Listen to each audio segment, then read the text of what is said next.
ఈరోజు గౌరవ సభ్యులు బుచ్చే చౌదరి గారు మరియు దూలిపాలి నరేంద్ర కుమార్ గారు అడిగిన ఈ కాలింగ్ అటెన్షన్ మోషన్కి సమాధానం అధ్యక్ష. భారత ప్రభుత్వం ప్రజా పంపిణీ వ్యవస్థ అంటే పీడిఎస్ మధ్యాహ్న భోజనం పథకం, మిడ్ డే మీల్ మరియు integrated child development services ICDS వంటి కీలక సంక్షేమ పథకాల కింద బియ్యం ఫార్టిఫికేషన్ తప్పనిసరిగా చేసింది అధ్యక్ష. ఈ ఫార్టిఫైడ్ రైస్ కర్నల్స్ని కస్టమ్ మిల్లింగ్ కోసం ఎప్పుడైతే మేము రైస్ మిల్స్కి అప్పచెప్తామో ఆ సమయంలో సాధారణ బియ్యంతో 1:100 అంటే 100 కిలోలకు 1 కిలో ఫార్టిఫైడ్ రైస్ నిష్పత్తిలో కలుపుతారు అధ్యక్ష. భారత ప్రభుత్వ ఆహారం మరియు ప్రజా పంపిణీ శాఖ ప్రతి ఎఫ్ఆర్కే లాట్ కనీసం ఆ పరిమాణాన్ని 10 మెట్రిక్ టన్నులుగా వాళ్ళు గుర్తించి అంతవరకే పరిమితం చేశారు అధ్యక్ష. ఆంధ్రప్రదేశ్కు ఎఫ్ఆర్కే పంపే ముందు ప్రతి ఎఫ్ఆర్కే బ్యాచ్ను food safety and standards authority of India ద్వారా నోటిఫై చేయబడిన మరియు national accreditation board for testing and calibration laboratories గుర్తింపు పొందిన ఆహార ప్రయోగశాలలో ఈ ఎఫ్ఆర్కే తయారీదారులను పరీక్షిస్తారు. ఆంధ్రప్రదేశ్ రాష్ట్ర పౌర సరఫరాల సంస్థ లిమిటెడ్ వికేంద్రీకృత సేకరణ అంటే డీసెంట్రలైజ్డ్ ప్రొక్యూర్మెంట్ ప్రకారంగా కార్యకలాపాల కింద ఫార్టిఫైడ్ బియ్యాన్ని సేకరించి ఆమోదిస్తోంది. ఎఫ్ఆర్కే నాణ్యతను నిర్ధారించడానికి బ్యాచ్లలో 10% ఎఫ్ఎస్ఎస్ఐ నోటిఫైడ్, అదేవిధంగా ఈ ఎస్ఏబిఎల్ గుర్తింపు పొందిన ఆహార ప్రయోగశాల ద్వారా ఆంధ్రప్రదేశ్ రాష్ట్ర పౌర సరఫరాల సంస్థ తిరిగి పరీక్షిస్తుంది అధ్యక్ష. ఏదైనా ఎఫ్ఆర్కే బ్యాచ్ ఈ ప్రక్రియలో విఫలమైతే ఆ బ్యాచ్ స్థానంలో మరో బ్యాచ్ను ఎఫ్ఆర్కే సరఫరాదారులు వెంటనే తిరిగి భర్తీ చేయాలి అధ్యక్ష. నమోదిత ఎఫ్ఆర్కే తయారీదారులను పాల్గొనమని ఆహ్వానిస్తూ మా సివిల్ సప్లైస్ కార్పొరేషన్ ఆన్లైన్ టెండర్ల ద్వారా ఎఫ్ఆర్కేను సేకరిస్తోంది. ఆంధ్రప్రదేశ్లోని ఎఫ్ఆర్కే తయారీదారుల ప్రైవేట్ వ్యాపార అవకాశాలు లేవని పేర్కొంటూ టెండర్ కేటాయింపులలో ప్రాధాన్యతను కోరుతున్నారు. వారు తమ పరిశ్రమను నిలబెట్టుకోవడానికి మరియు నిరంతర కార్యకలాపాలను నిర్ధారించడానికి ప్రభుత్వ మద్దతును కోరుతున్నారు. రాష్ట్రంలోని స్థానిక ఎఫ్ఆర్కే తయారీదారుల వివరాలు ఈ విధంగా కింద ఉన్నాయి అధ్యక్ష. నేను ఈ 4 కంపెనీల పేర్లు చదువుతాను అధ్యక్ష. ఒకటి ఒరిజా ఎగ్జిమ్ ప్రైవేట్ లిమిటెడ్, అదేవిధంగా Pattabhi agro foods private limited, Nutricare industries మరియు చివరిలో సాఫ్రాన్ రైస్ ఎల్ఎల్పి విజయవాడ అధ్యక్ష. ఈ ఎంఎస్ఎంఈ విధానానికి అనుగుణంగా ఆంధ్రప్రదేశ్ రాష్ట్ర పౌర సరఫరాల సంస్థ లిమిటెడ్ గత రబీ సీజన్లో 30,000 మెట్రిక్ టన్నుల ఫార్టిఫైడ్ రైస్ కర్నల్స్ని సేకరించడానికి కోసం 2 టెండర్లు జారీ చేయడం జరిగింది అధ్యక్ష. ఇందులో 22,500 మెట్రిక్ టన్నులు భారతదేశ వ్యాప్తంగా ఉన్న ఎఫ్ఆర్కే తయారీదారులకు కేటాయించడమైంది. అయితే 7,500 మెట్రిక్ టన్నులు ప్రత్యేకంగా ఆంధ్రప్రదేశ్ ఆధారిత ఎంఎస్ఎంఈ తయారీదారులకు రిజర్వ్ చేయడం అయింది అధ్యక్ష. ఇది గతంలో ఒకసారి మన శాసనసభలోనే పెద్దలు బుచ్చే చౌదరి గారు ప్రస్తావించినప్పుడు దీని గురించి సుదీర్ఘంగా చర్చించి ఆ రోజు వారిచ్చిన సూచన మేరకు మా కార్పొరేషన్ నుంచి మా అధికారులు ఆ రోజున్న మన ఎంఎస్ఎంఈకి క్లారిఫికేషన్ కోసం రాసిన తర్వాత ఈ ఫార్టిఫైడ్ రైస్ గురించి చాలా క్లియర్గా మనం ఎంకరేజ్ చేసే విధంగా ఎంఎస్ఎంఈ ఆంధ్రప్రదేశ్లో ఉన్న ఇండస్ట్రీస్ని కూడా ప్రోత్సహించడానికి కోసం వాళ్ళకి ప్రత్యేకంగా 75% భారతదేశంలో ఉన్న సంస్థలకి మనం కేటాయిస్తే 25% ఆంధ్రప్రదేశ్లో ఉన్న రాష్ట్ర సంస్థలకి ప్రోత్సాహికంగా చేద్దామని ఒక నిర్ణయం తీసుకుని దానికి అనుగుణంగానే ఈ టెండర్ పిలవడం జరిగింది అధ్యక్ష. 22,500 మెట్రిక్ టన్నుల సేకరణ కోసం పాన్ ఇండియా ఎఫ్ఆర్కే తయారీదారులు జిల్లాల వారీగా వాళ్ళు సరఫరా చేసేటట్టు వివరాలు మరియు వాళ్ళు ఇచ్చిన కొటేషన్ కూడా మేము అనుబంధం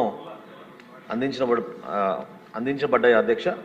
అదేవిధంగా 7,500 మెట్రిక్ టన్నుల సేకరణ కోసం ఏ విధంగా మేము ఆ ప్రక్రియలో ముందు తీసుకెళ్ళాము అది కూడా మీ అందరికి కూడా వివరించడం జరిగింది అధ్యక్ష. ఇక్కడ మనం గుర్తించాల్సింది ఏంటంటే గౌరవ శాసనసభ్యులు గతంలో కూడా ఎంతో ఆవేదనతోటి మన రాష్ట్రంలో ఉన్న వ్యవస్థని మనం కాపాడుకోవాలనే విషయం పెద్దలు బుచ్చే చౌదరి గారు ప్రస్తావించారు. ఖచ్చితంగా దానికి అనుగుణంగానే మన కూటమి ప్రభుత్వం ఎప్పుడు కూడా వీళ్ళని ప్రోత్సహించడానికి కోసం కొన్ని నిర్ణయాలు తీసుకుంటూనే మనం ముందుకు వస్తున్నాం అధ్యక్ష. అయితే ఇక్కడ ప్రైస్ వేరియేషన్ చాలా ఎక్కువగా కనపడింది అధ్యక్ష. ఉదాహరణకు నేను మీకు 3 ప్రాంతాలుగా విభజించాం అధ్యక్ష. ఒక ఎగ్జాంపుల్ ఇస్తాను అధ్యక్ష. భారతదేశంలో ఇతర సంస్థలు కోట్ చేసింది 4279 అయితే మన రాష్ట్రంలో ఉన్న ఎంఎస్ఎంఈలు 5350 రూపాయలు కోట్ చేశారు అధ్యక్ష పర్ క్వింటాల్. నెగోసియేషన్ తర్వాత దాన్ని 5100 రూపాయలకి తగ్గించారు అధ్యక్ష. రెండవ జోన్లో 4149 రూపాయలు మన భారతదేశంలో ఉన్న ఇతర సంస్థలు వాళ్ళు కొటేషన్ ఇస్తే మన రాష్ట్రంలో ఉన్న సంస్థలు 5490 రూపాయలు కోట్ చేశారు అధ్యక్ష. అది కూడా నెగోసియేషన్లో 5100 రూపాయలకి తగ్గించగలిగారు. మూడో జోన్లో 4047 రూపాయలు జాతీయ స్థాయి సంస్థలు కోట్ చేస్తే మన ఎంఎస్ఎంఈలు 5490 రూపాయలు కోట్ చేశారు అధ్యక్ష. అది నెగోసియేషన్లో 5150 రూపాయలకి వాళ్ళు తగ్గించడం జరిగింది అధ్యక్ష. ఇక్కడ ఖచ్చితంగా కేంద్ర ప్రభుత్వం రాష్ట్ర ప్రభుత్వం సంయుక్తంగా నిర్వహించే ఈ కార్యక్రమానికి కొన్ని నిబంధనలకు అనుగుణంగా మేము నడుచుకోవాలి అధ్యక్ష. దానికి గైడ్లైన్స్ ఉంటాయి, ప్రొసీజర్స్ ఉంటాయి, పాలసీస్ ఉంటాయి. అదేవిధంగా ఆంధ్రప్రదేశ్లో ఉన్న ఎంఎస్ఎంఈ పాలసీ కింద ఇటువంటి ప్రోత్సాహకాలు ఇవ్వచ్చా మనం రాష్ట్రంలో ఉన్న ఎంఎస్ఎంఈల కంటే వాళ్ళు కూడా మాకు లెటర్ రాసి ఆ విధంగా మనం చేయొచ్చు అన్నప్పుడే మేము గత సంవత్సరం రబీ మాసంలో దీనికి ప్రత్యేకంగా మేము ఈ విధంగా టెండర్లు పిలిచి ముందుకు తీసుకొచ్చాం అధ్యక్ష. ఇంతలో ఏమైందంటే భారత ప్రభుత్వం ఆహారం మరియు ప్రజా పంపిణీ శాఖ డిఎఫ్పిడి అంటారు అధ్యక్ష 21 జూన్న మరియు 29 జూలైన వాళ్ళు 2 లేఖలు రాసి ఈ కేఎంఎస్ ద్వారా మేము ఏదైతే ధాన్యం సేకరిస్తున్నామో దాన్ని కస్టమ్ మిల్ రైస్ కోసం పంపిస్తామో అందులో టెండర్లు నిలిపివేయాలని వాళ్ళు ఆదేశించడం జరిగింది అధ్యక్ష. ఇది ఒక మన రాష్ట్రంలోనే కాదు దేశవ్యాప్తంగా కొత్త గైడ్లైన్స్ మేము తీసుకొస్తున్నాం. న్యూట్రిషన్ వాల్యూస్ని నిర్ధారించాలి. అదేవిధంగా ఎవరికైతే మనం ఇటువంటివి ఆర్డర్ ఇవ్వబోతున్నామో సాంకేతికంగా ఆ క్వాలిటీ మెయింటైన్ చేయడానికి కోసం ప్రీ క్వాలిఫికేషన్ కొన్ని సూత్రాలు వాళ్ళు అమలుపరిచి ఖచ్చితంగా దాన్ని ప్రామాణికంగా తీసుకుని ముందుకెళ్ళమని వాళ్ళు కోరడం జరిగింది అధ్యక్ష. దీని ప్రకారంగా మన సివిల్ సప్లైస్ కార్పొరేషన్ స్థానికంగా ఉన్న ఆ 2 టెండర్లని రద్దు చేసి కొత్తగా మళ్ళీ ఈ సీజన్కి టెండర్లు పిలవాలనే ఆలోచనతో మేము ముందడుగు వేసాం అధ్యక్ష. తప్పకుండా మేము మీకు అందించిన స్టేట్మెంట్ ప్రకారంగా రాష్ట్రంలో ఉన్న ఎంఎస్ఎంఈలకి కనీసం 25% రిజర్వేషన్ అంటే మన స్టేట్ గవర్నమెంట్ తీసుకున్న ఈ పాలసీని ఇంప్లిమెంట్ చేసే విధంగా అట్ ద సేమ్ టైం వాళ్ళని ప్రోత్సహించే విధంగా మేము ముందుకెళ్ళడానికి మేము నిర్ణయించుకున్నాం. ఆ విధంగానే రాబోయే ఖరీఫ్ సీజన్లో కూడా తప్పకుండా టెండర్లు మరొకసారి పిలిచి జాతీయ స్థాయిలో వచ్చే రేటుతో పోల్చుకోకుండా మన రాష్ట్రంలో ఉన్న ఎంఎస్ఎంఈలకి స్థానికంగా ఉన్న వాళ్ళు కూడా అవకాశం కల్పించే విధంగా తగు చర్యలు తీసుకుంటాం అధ్యక్ష.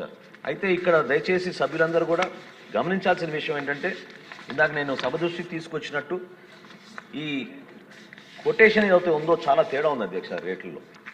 సో దాన్ని అధిగమించాలంటే ఈ ప్రిఫరెన్స్ ప్రైసింగ్ ఏమైనా ఉందా, మన రాష్ట్రంలో ఎవరైతే ప్రోత్సహించడానికి కోసం ఈ పరిశ్రమలు ఏర్పాటు చేశారో వాళ్ళకి ప్రిఫరెన్స్ ప్రైసింగ్ ఏమైనా మనం తీసుకురాగలుగుతాం అంటే మాకు వచ్చిన సమాచారం అధికారికంగా ఎంఎస్ఎంఈ పాలసీలో అటువంటి అవకాశం లేదు అధ్యక్ష.